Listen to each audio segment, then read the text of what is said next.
Hi, my name is Issa Shannon, and today I'll be talking about Chapter 2 of Interpersonal Communications. So, in your own words, how the 7 elements of communications are the receiver, which is the person receiving the message.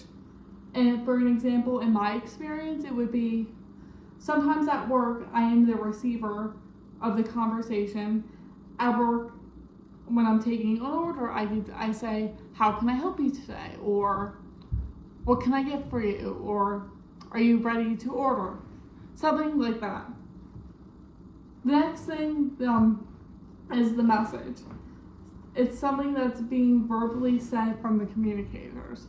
So an example for me would be, it's like saying hello to a family member, or hi, how are you? Or something of those lines of asking somebody how they're doing, or back to the restaurant, or asking somebody if they need help with anything.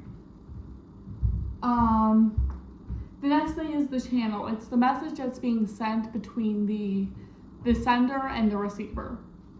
So for my example, it would be asking somebody how they're doing today, like asking a teacher or a student or a classmate, how are they doing, or what they're doing this weekend, something of those lines. So the next one is feedback. Feedback is a nonverbal response to to whatever they're saying. So like a head nod or an eye roll, or if someone's talking to you and you're busy, like giving them like a nod or a wave or a smile, something like that. So the next one is context.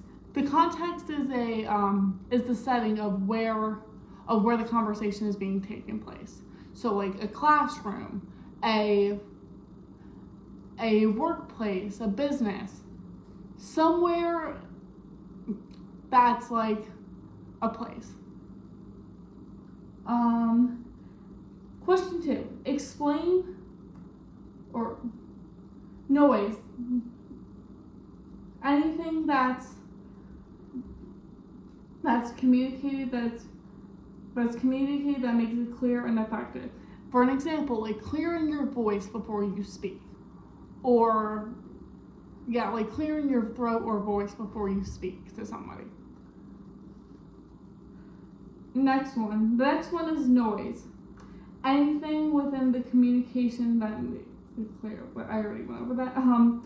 The frame of reference. It's like the interaction. That's the interaction part. So like talking, like asking my boss if she needs help, or asking Steven if he needs help in the kitchen making desserts or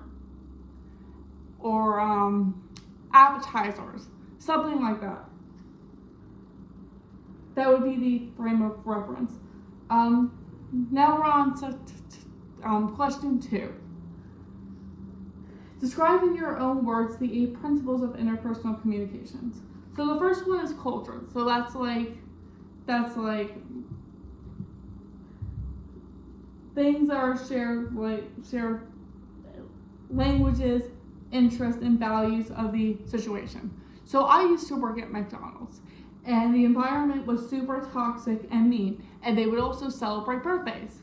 At my new job, they're more family oriented, like you're basically a part of their family, and they don't celebrate birthdays. So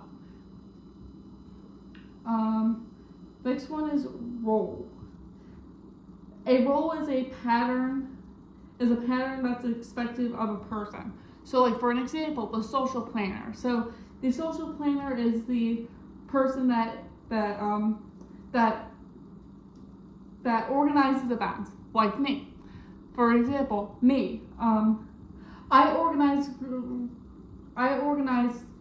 plans through group chats with the group chats as of plannings, meetings, and events, and what time we're meeting or what we're doing for that day. If we're going back to somebody's house, if we're going there, going this place to the next place, I usually plan it.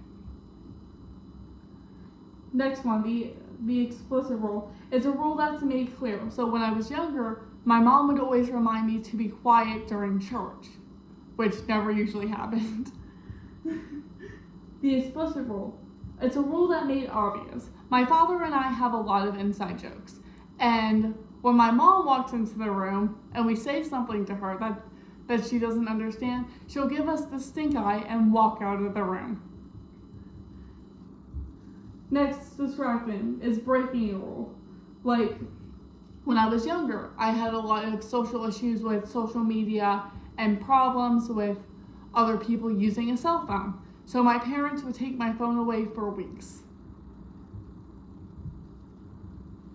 So norms are communicating, and the next one is norms, is communicating and behaving in social settings. So like when you go to McDonald's and they ask, "Hi, how are you?"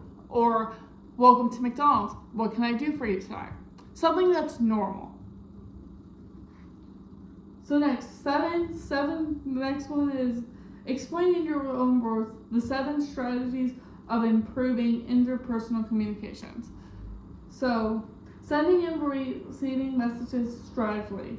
So I always struggled with this issue, which caused a lot of breakups with friendships.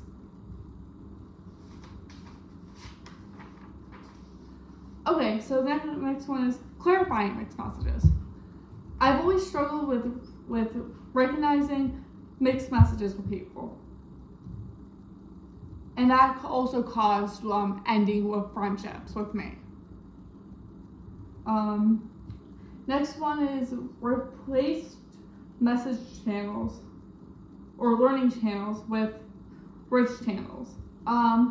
This typically means it's like texting is the leading miscommunication. Like, for an example, my friend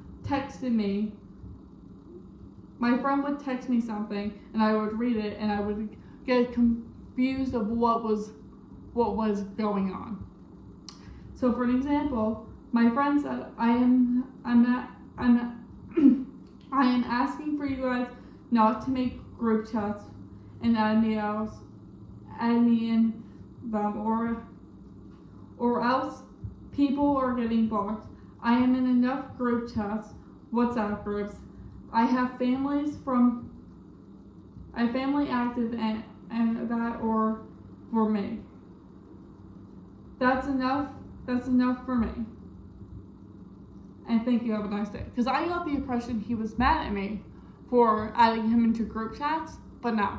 He was explaining to me that he didn't want to be in them because of his family. And he was in enough